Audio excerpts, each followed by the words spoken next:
had this blog he wrote, and it was called "All the Animals Are on the Farm Are Equal Except Salespeople." And I thought I loved it because I loved the little, the little tip of the hat to Animal Farm, which is one of my favorite books. I love it. But I started reading through this, and I'll read you a couple of excerpts from it.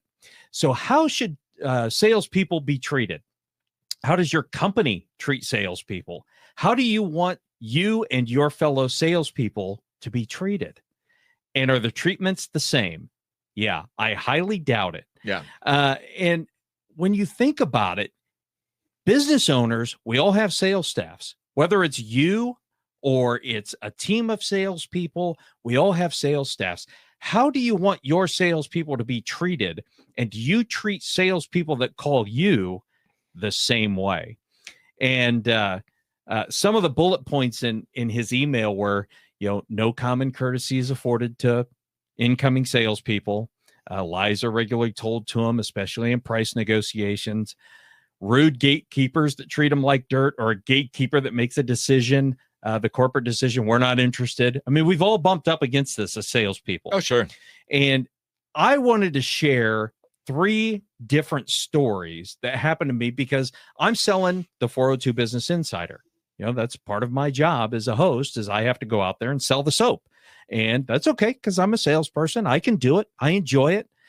But I had 3 separate people that I'll highlight, and I'm not going to share names and businesses because I'm not here to embarrass anybody. I'm here to give you this business lesson. The first person, I will actually say who it was, because it was a perfect experience, and it was Sherry Tafoya from Custom Blinds and Design. Right. Yeah. So I called her up. Oh, she's fantastic. And if the listeners haven't listened to her interview that we did, it was about 3 months ago, 4 months ago. It's excellent. So go listen to it. But I called up Sherry, and I was trying to sell her a sponsorship. I said, hey, we have a sponsorship open, and here's what it is. And I gave her our bona fides, and she goes, send it over to me. I'll take a look, but I don't want to lead you on. Our marketing budget is spent for the year. We have a plan for next year, and it's not going to include things like your radio show. And it was so refreshing because honest and upfront. Absolutely. Honest and upfront. Absolutely. It saved me time as a salesperson to go, okay, I could do, and I'm supposed to do my job and tell her why, you should be buying, and here's our audience and all that stuff. But that's the job of a salesperson. But I know that the answer is no. And it's okay if the answer is no. Yeah. And she saved me hours of time. Hey, did you look at that proposal? What do you think? And doing the whole, back and forth. And she's the decision maker. So exactly. Boom. It was perfect. She saved me so much time. And also it was dignified, right? Because here's the other thing. Travis is also a consumer. That's right. Salespeople are consumers. And she knows that I have a bunch of rentals with the crappiest blinds that money can buy and all need to be replaced. And so when her salespeople call me to sell me blinds, which is going to happen in the near future, I'm going to treat them the same way. I'm going to listen to them. And of course, I'm in the market for those blinds. But that's how you treat salespeople. The other one that got me, and there's actually 2, this other one that got me, I called this person who I actually know, and I've probably called this person maybe 20 times. I've left a dozen voicemails. Jeez. And I said, hey, it's Travis, KLIN, 402 Business Insider. Had 3 things for you. Give me a call back. Give me my phone number. No phone calls back. Well, was I trying to sell him a sponsorship? Oh, yeah, you bet. That's my job. But I also had 2 other things I wanted to talk to him about. One, I thought he would be a good interview for us, whether you sponsor or don't sponsor. We have more non-sponsors on this show than we do sponsors. Sure. And then the third thing I wanted to talk to him about is I needed to buy between 200 and 300 tons of limestone. Not tons. We're talking truckloads of crushed limestone or crushed concrete. And if this person would have called me back and go, hey, it's a no on the sponsorship. Maybe I'll come in and talk to you. And here's our price. This is a 5-figure deal, right? And this person won't call me back because they're assuming that I am just trying to sell them something. Yep. It's crazy. Happens all the time, though. It does. It happens all the time.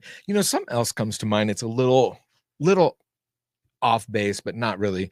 So you're in sales. I'm in sales. We have been, really pretty much everybody is in a one way or another, really, at some point in their life or with something that they're dealing with. Whether you're working on fundraising for an association, whatever it might be. I don't care what your job is. One thing I always have aspired to, since I actually my dad instilled it in me when I was young, but it's followed through my whole life, is that every interaction I have in my mind is a potential client. Yeah. Always. And so, and I am a crazy, wacky, fun, crazy guy. Right. So my favorite interaction was, we're grocery shopping and I go, hey, look at that lady up there trying to figure out how to get the bag down and do the coffee beans to do her own flavor, and everything. Right. So I walk up behind her and I go, lady, you're not supposed to touch those bags. She turns around. She goes, oh my gosh, I'm so sorry. Well, I didn't know. And I go, well, how could you not know? There's no sign right there. And she goes, I didn't see it. And I go, that's because there's no sign right there. And she goes, what? Do you work here? I go, no. And she whaps me upside the head with the bag. It was hilarious. I was like, my mom, like, what? She goes, who are you? And I go, oh my God, I just wanted to brighten your day. And she goes, we get to chatting and it ends up by the end of the conversation.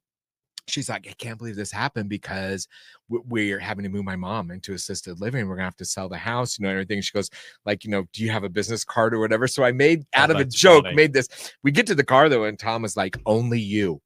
Yeah, only you could tell some lady that she's breaking a rule that's not a rule. That is hilarious. But today I was at my local grocery store where I buy lunch sometimes because they have a little area that you can buy your lunch. And there's a lady there that's been there for a long time. And I don't know, like long before I was a realtor, I was there. And one day she goes, do you want the white gravy or the brown? I go, I usually get brown, but let's try the white. She goes, you will love it. This is it's a white. So I went back the next time and she goes, do you want the white gravy or the brown? And I go, well, I want the crack. She goes, excuse me. I go, I want that crack, that white gravy. I would put that on everything. It is like crack for me. But anyway, today I was in. Someone else was helping me and somebody new, and she came over to work with them a little bit. And I said, well, hey, Sue, how are you? And she goes, oh, I'm good. And we got to chatting.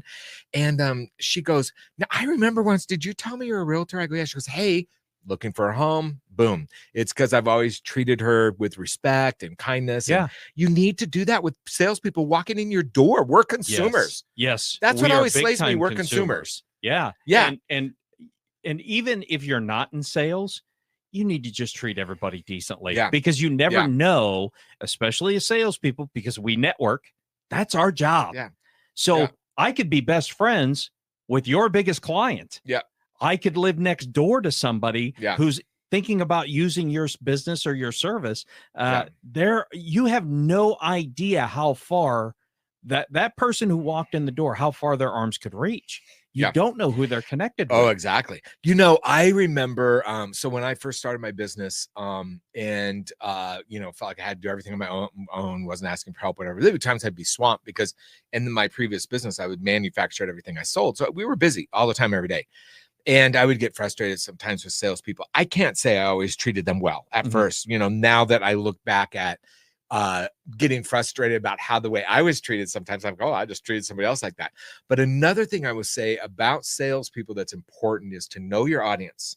I'll never forget the day before Valentine's Day. So I know flower shop, right? So just put your mindset there. So the day before Valentine's Day, we're filling, 4,000 orders that day, where normally we fill 50. So do the math in your brain. A radio salesperson came in and was not going to take no for an answer on this cold call of just getting 15 of my minutes.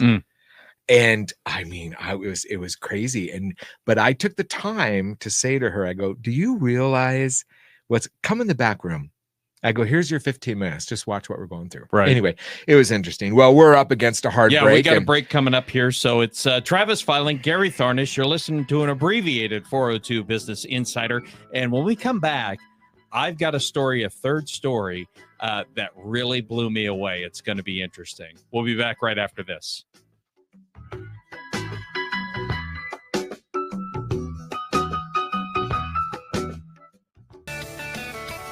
Building business, one story at a time.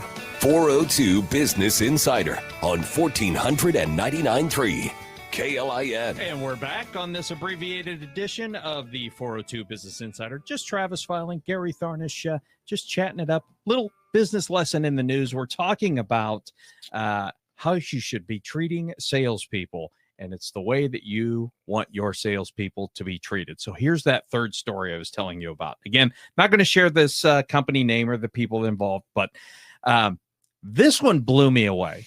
So I picked up the phone, called this company, and wanted to just schedule an interview, and called, and I said, hey, Travis Filing, KLIN, with 402 Business Insider.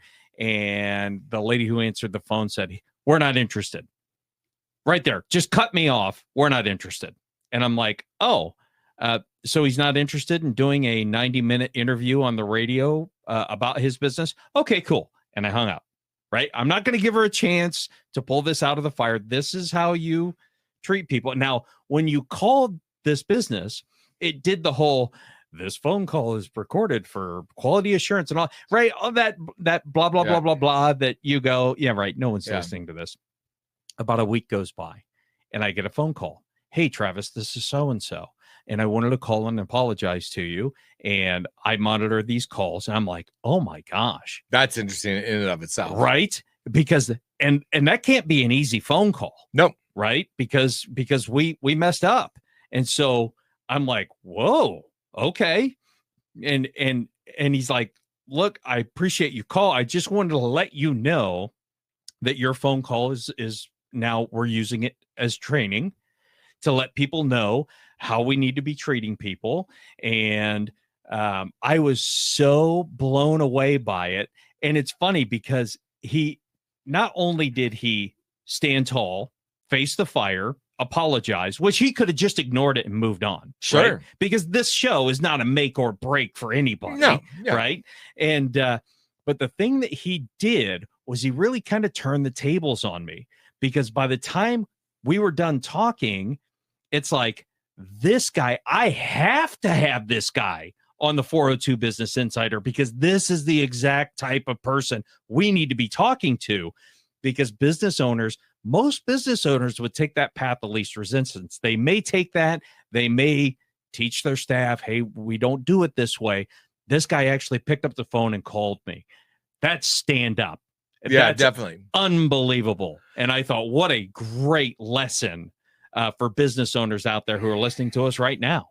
Well, and the other thing is, you work someplace, and let's say that you are the gatekeeper, right? Mm-hmm. And you do have maybe, a path of having to go, hey, I've got to prioritize messages to the president of the company or their boss, whomever it might be, or whatever the situation is. There's different ways to do that. Number one, just do it with respect, or real quick, like, no, I'm not interested off that is pretty bizarre. Yeah.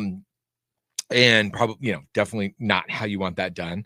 But I like not only the fact that he called you back, but I think when you were talking to me about this earlier, you said it was a really good learning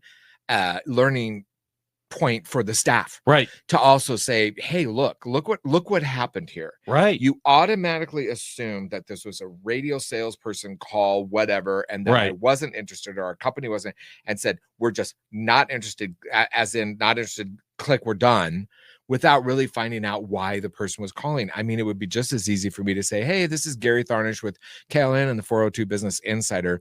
Listen, this doesn't have anything to do with business. Just want you to know who I am. But I need 5,000 tons of limestone, or whatever, right? I mean, because how do they know, or how do you know? You know, you don't. And so I always have people at the shop just take a message for me. If I'm not available because I'm getting orders out for the day, whatever it was, that I could not do that, just take a message for me. And most salespeople were fine with that, about leaving a name and phone number, and I could call back. And most of the time it was about sales, which is fine. I know up front what it is, and we can chat or whatever. But it is important to remember that we salespeople are our customers too. Yeah.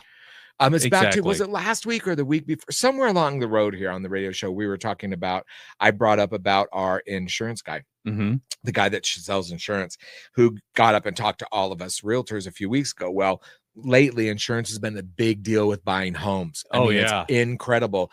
Nebraska's rate of insurance for homeowners insurance is way higher than anywhere else. I think we're like second in the nation. It's crazy how high we are. I mean, build the same place across the river in Council Bluffs, and you're at a third of what the cost of homeowners insurance is. So it's a big deal.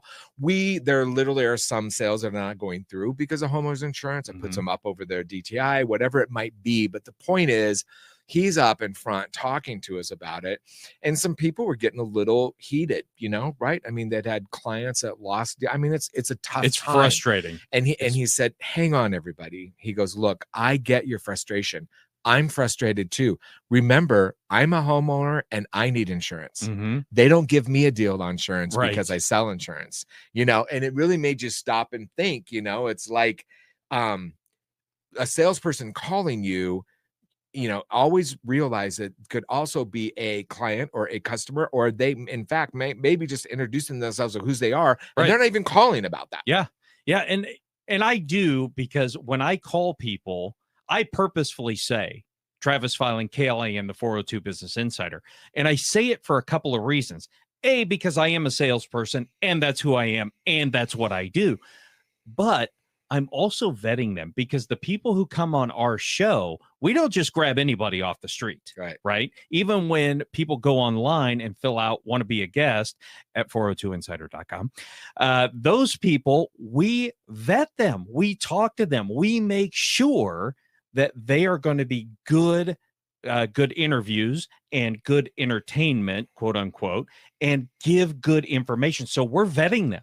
And if you're going to cut me off at the pass just because you think I'm a salesperson, then you're not the person that I want on this show to share knowledge and information about how to run a business. And go back to the honesty of Sherry Tafoya from Custom Blinds and Design, when she just simply said, hey, I mean, essentially what she says, hey, I can just tell you off the bat, appreciate the call, but this isn't in our market plan for next year. Doing something like this and sponsorships is not in that, but I appreciate your call, so on and so forth. That goes so many miles. You're not hanging up, you're not left hanging when you hang up that call. You're not left hanging. You realize, okay, this isn't for them. That's okay. It's honest. It's upfront. It is what it is. No bad feelings. The way to handle it. Right. It is. Exactly. And as a salesperson, I don't have a problem with that. None. I can move on. Yes. Rejection is part of being a salesperson. You're rejected all the time. All the time. Yeah. And think about it like this too, as a business owner, and let's say you have a sales staff of 5. Right? How much time is that salesperson spending chasing after somebody who they think might buy, who they have no intention of buying, and they're making calls and leaving voicemails, and did you have a chance to look at this, and sending emails and everything else? You're probably killing maybe 1 hour a week for chasing that one client down just to see if they've looked at your proposal. Well, and then multiply it by 5 salespeople, then multiply it by a month. Well, your landscape, you had 20 calls in. That takes time. Right. Just the dialing, in and of itself. I mean, it's a respect that is not common. Right. And honestly, I typically wouldn't do that many phone calls, except I needed to buy the product. Right. Which is crazy. Yeah. And you didn't get the call. Yeah. I mean, yeah, it's frustrating. No kidding. It's frustrating. But again, it's just because you think it's a sales call, it might be, it might not be. But again, you could be missing a huge opportunity. Right. Yeah. And like I said, this was a 5-figure deal, which, I mean, you missed out on it just because you think it's a salesperson. Well, it is a salesperson that needs to buy something. Well, I'm thinking about the guy that did call you back and said, hey, we use this as a learning experience for my team. Glad that, happy to talk to you, so on and so forth. That gains that. I mean, the amount of trust you're going to have with that company right there moving forward, whether they come on our radio show, whether they buy, whatever it might be, right, is night and day difference. It's go back how you always say, as a team leader, as a business owner, it's important to own that the mistake was made. Not saying, oh, this mistake was made by JoJo down the, and I'm sorry about JoJo, and JoJo's been a nightmare. It's just saying, hey, I'm sorry we failed, so on and so forth. It's a we thing, not a they or them or whatever. Yeah. Yep. So here's the big takeaway. This is what I want listeners to do, right? Go onto our website, which is 402insider.com. You can find it, either find the YouTube or you can go onto a podcast, which is Apple, Spotify, wherever you get your podcasts. And I want you to share this interview, right? I want you to use it as a training tool for your executives, for your employees. Send it to your gatekeeper. Send it to every gatekeeper you know. Yeah.